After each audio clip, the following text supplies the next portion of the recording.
ಆತ್ಮೀಯ H16 news ಅರ್ಥಾತ್ ಹೇ ಸೀತಾರಾಮ್ ನ್ಯೂಸದ ವೀಕ್ಷಕರೇ, ನಾನು ನಿಮ್ಮವ ಎಂ ಆಯುಧ ಮಲ್ಲಪ್ಪ ಜೊತೆ ಅವರು. ತಾವು ಈಗ ಸುದ್ದಿಗಳ ಲೋಕಕ್ಕೆ ಎಂಟ್ರಿ ಹೊಡಿತಾ ಇದ್ದೀರಿ.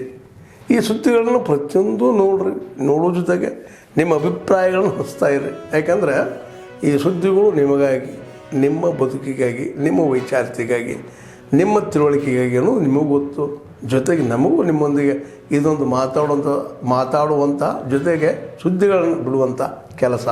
ಈ ಕೆಲಸದಲ್ಲಿ ನಾವು ನಿಮ್ಮೊಂದಿಗಿದ್ದೀವಿ ಅಂತ ಹೇಳ್ತಾ ನೋಡ್ತಾ ಇರಿ ಈ ಸುದ್ದಿಗಳನ್ನು.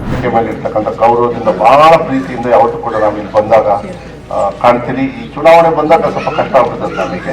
ಅದಕ್ಕೆ ನಾನು ಶಾರದಾ ಕಂಡು ಹೇಳೋದು, ಇಲ್ಲ ನಾನಾದ್ರೂ ಹತ್ರ ಬರ್ತೀನಿ, ನೀವಾದ್ರೂ ಇಟ್ಲ ಬರ್ರಿ. ಈಗ ಅಧಿಕಾರ ನನ್ನ ಹತ್ರ ಇರೋದ್ರಲ್ಲಿ ಏನೋ ಒಂದು ನಾನು ಈ ಬಂದು ವಿರುದ್ಧ ಮಾಡೋದೇ ಕಷ್ಟ. ಇಲ್ಲಿ ಓಟ್ ಕೇಳೋದು, ನಿಮಗೂ ಓಟ್ ಹಾಕೋರ್ಗೂ ಕಷ್ಟ. ಮೊದಲು ನಂಗೆ ಕೇಳ್ಬೇಕಾ ಶಾರದಾ ಕಂಡು ಕೇಳ್ಬೇಕಾ ಅಂತ ನೋಡ್ರಿ. ಎಲ್ಲ ಒಂದು ತೀರ್ಮಾನ ಮಾಡ್ರಿ, ಗಲಾಟೆ ಸ್ಟ್ರೈಕ್ ಮಾಡ್ರಿ, ಅವ್ರ ಮನೆಗೆ ಹೋಗಿಲ್ಲ ತೀರ್ಮಾನ ಮಾಡಿ ಹೇಳಿದ್ರೆ. ಯಾವಾಗಲೂ ಬುದ್ಧಿವಂತಿಕೆ ಹೆಂಗಿರ್ಬೇಕಂದ್ರೆ, ಈ ಇಂಗ್ಲಿಷಲ್ಲಿ ಒಂದು ಗಾದೆ ಇದೆ, ಮೇಕ್ ಹೇ ವೈಲ್ ಸನ್ಶೈನ್ ಅಂತ. ಯಾರಿಗಾರು ಗೊತ್ತಾ ಇದು ಮೀನಿಂಗು?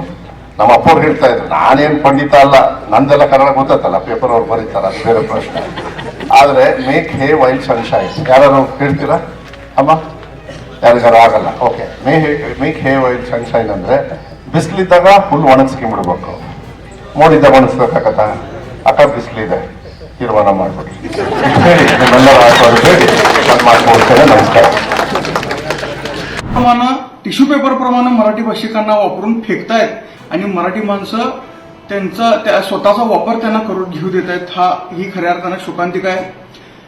सीमा प्रश्न 30 वर्षाआधी संपलाय आणि आता मराठी माणसांनी मूळ प्रवाहात यावं असं वक्तव्य त्या ठिकाणी त्यांनी केलेलं आहे.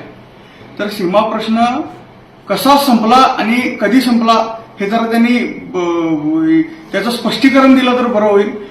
आणि महाराष्ट्र काँग्रेसने याचं उत्तर द्यावं की त्यांच्या पक्षाच्या एका प्रमुख नेत्यानं इतकं मोठं वक्तव्य केलेलं आहे. तर महाराष्ट्र काँग्रेसने याचं उत्तर द्यावं की सीमा प्रश्न संपलाय हे वक्तव्य त्यांना मान्य आहे का?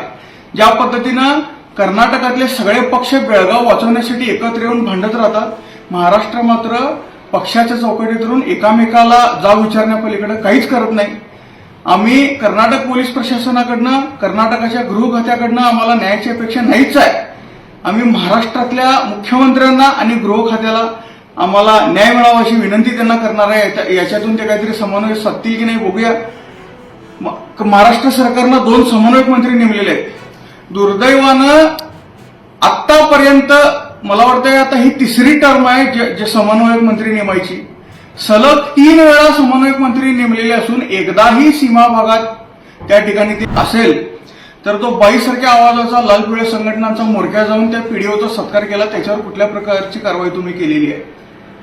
जितका जबाबदार तो पोरगा असेल तुमच्या म्हणण्यानुसार, तितका जबाबदार तो पीडीओ पण होता. त्यांनी सुद्धा हुज्जत घातली.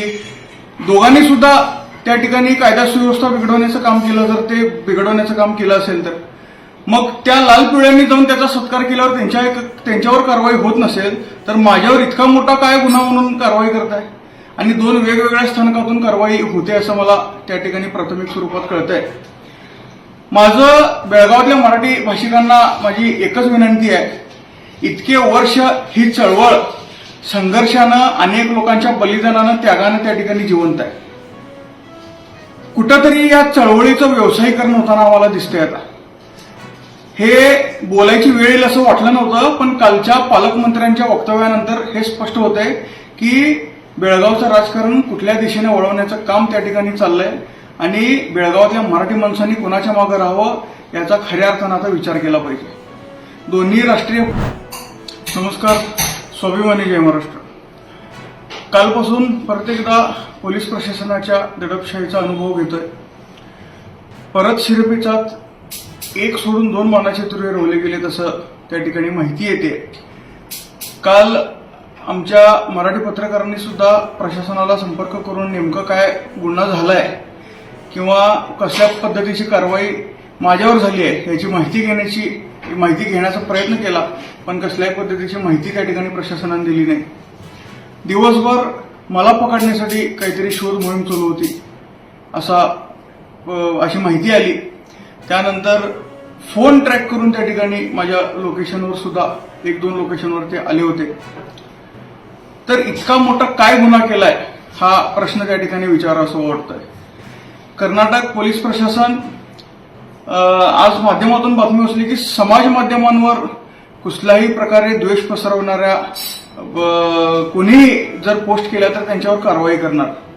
आणि मला कारण कळालं की किणये गावामध्ये मराठीचा आग्रह धरणाऱ्या तरुणाचा सत्कार केल्यामुळं त्या ठिकाणी ते कारवाई करतायत. पण ಆತ್ಮೀಯರೇ, ಎಲ್ಲ ಸುದ್ದಿಗಳನ್ನು ನೋಡಿದ್ರಲ್ಲ, ಏನು ಅನಿಸ್ತು ನಿಮಗೆ? ಇದರಲ್ಲೇ ನಿಮ್ಗೆ ಲೈಕ್ ಆಗಿರ್ಬೋದು, ಡಿಸ್ಲೈಕು ಆಗಿರ್ಬೋದು, ಕಾಮೆಂಟ್ ಬೇಡಪ್ಪ ಅಂತೂ ಅನಿಸಿರ್ಬೋದು, ಕಾಮೆಂಟ್ ಮಾಡಬೇಕಪ್ಪ ಅನಿಸಿರ್ಬೋದು, ಶೇರ್ ಮಾಡಬಾರ್ದಪ್ಪ ಅನಿಸಿರ್ಬೋದು, ಅದು ಮಾಡಬೇಕು ಅನಿಸಿರ್ಬೋದು.